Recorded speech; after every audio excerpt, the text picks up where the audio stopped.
Sasa jamii ya Pokot ni mojawapo ya jamii ambazo zinapenda kuhifadhi mila na utamaduni wake. Kwa mfano, mila ambayo bado inaendelezwa ni densi maarufu ya kiasili ya Kidonga.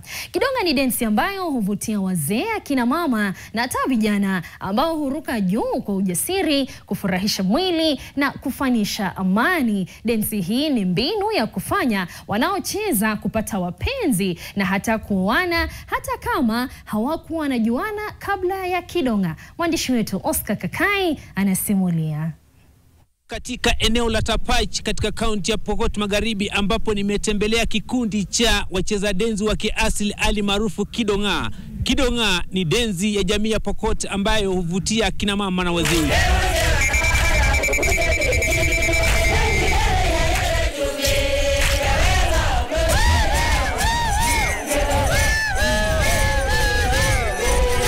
Ni dansi ya Pokot zamani. Vile Pokot walikuwa wanafanya zamani. Sasa vile tuko sahi, tuko naonyesha Pokot wasipotee. Waende watafute dansi ya wengine. Nyimbo hizi za Kidonga huwapa nafasi vijana, akina mama na wazee kutongozana ama kupata nafasi ya kupata jiko. Zamani watu wale wanaenda Kidonga ni ile imefika mwaka 25 mpaka mwaka 50, wengine yanayaseka sasa.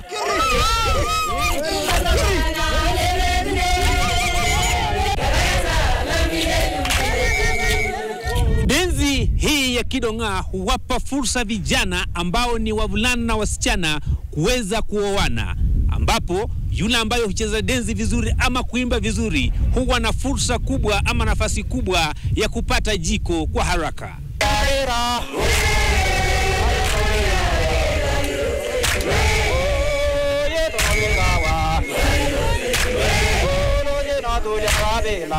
Hawezi kusema tuongee kwanza, bora wamesema yule inafaa kuwa mwanamke ya huyu. Hii kama nasikia sasa mtu akipiga dume yake huko, akicheza dume yake huko, tunaingia sasa na roho.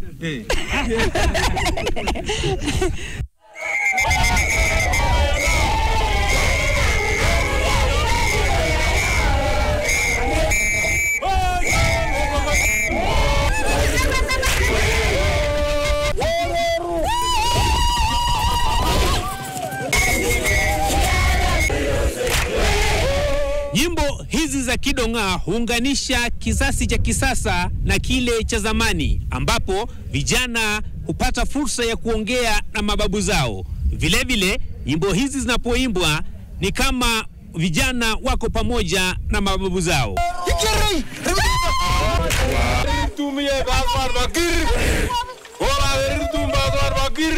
Nyimbo hizi za Kidonga hufurahisha nafsi za watu huku wakiwa wametuliza mawazo. Nikiripotia NTV mashinani kutoka eneo la Tapach katika kaunti ya Pokot Magharibi, jina langu ni Oscar Kakai wa Masega.